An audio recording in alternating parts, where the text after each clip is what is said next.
বাঁকুড়া জেলার সোনামুখী ব্লকের Nityanandapur mini market সংলগ্ন এলাকা থেকে বন্দলহাটি মোড় পর্যন্ত প্রায় ৬ কিলোমিটার রাস্তা দীর্ঘদিন ধরে বেহাল হয়ে পড়ে রয়েছে।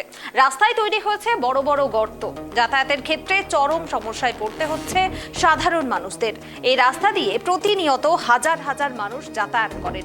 নিত্যানন্দপুর, খয়েরবনি, বনগ্রাম সহ বিভিন্ন এলাকায় সাধারণ মানুষদের সোনামুখী গ্রামীণ হাসপাতালে রোগীদের নিয়ে যাওয়ার এটাই প্রধান রাস্তা। গত কয়েক বছর ধরে এই রাস্তায় তৈরি হয়েছে বড় বড় গর্ত। একটু বৃষ্টি হলেই সেই গর্তে জল ভরে গিয়ে আতঙ্কে পরিণত হচ্ছে, ফলে রাতের অন্ধকারে দুর্ঘটনার পরিমাণ বাড়ছে।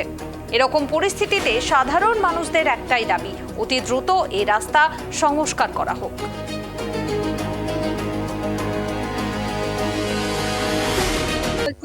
বাড়িতে চাপতে ভয় লাগছে, চাপলে রাস্তাটা এবং খারাপ হয়ে গেছে, মানে উল্টে যাওয়ার বেশি ভয়। কতদিন ধরে রাস্তাটা খারাপ? রাস্তাটা 2 বছর ধরে খারাপ হয়ে গেছে। রাস্তার একদম কিছু মেরামত হচ্ছেই না।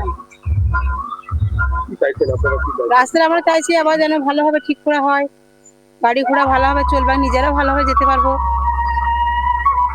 রাতের অন্ধকারে কি দুর্ঘটনা হচ্ছে? রাতের অন্ধকার দুর্ঘটনা বলতে ওই যে গাড়ি, মোটরসাইকেল সব উল্টে যাওয়ার ভয়। এক এক জায়গায় তো মানুষ বেরোচ্ছে না, ভালো করে জল দাঁড়িয়ে গেছে। এটা আমাদের নিত্যানন্দপুর থেকে বন্দলহাটি মোড়, যেটা মেন রাস্তা পাওয়া যায় বাংলাটি মোড়ে, সেখানে 6 কিলোমিটার রাস্তা।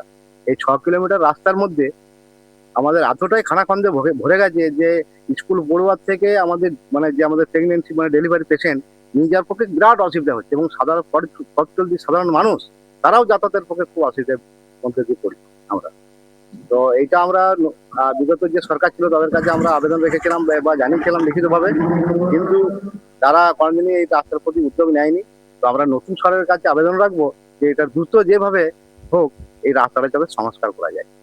রাতের বেলায় কতটা সমস্যা করতো? গাড়ির ক্ষতি হচ্ছে, প্যাসেঞ্জারেরও ক্ষতি হচ্ছে, কোমরের হাতে দরজ হয়ে যাচ্ছে।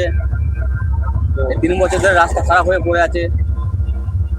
এই রাস্তাটা কোন জায়গা থেকে কোথায় গেছে? এটা তোমার নিত্যানন্দপুর থেকে একবারে চলে আসলাম বাংলাটি। নিত্যানন্দপুর থেকে বনলাটি পর্যন্ত কি চাইছে? রাস্তাটা কি চাইছে? রাস্তাটা পরিবর্তন হোক, রাস্তা ঢালাই হোক, পিচ হোক, পরিবর্তন করে আবার সরকার।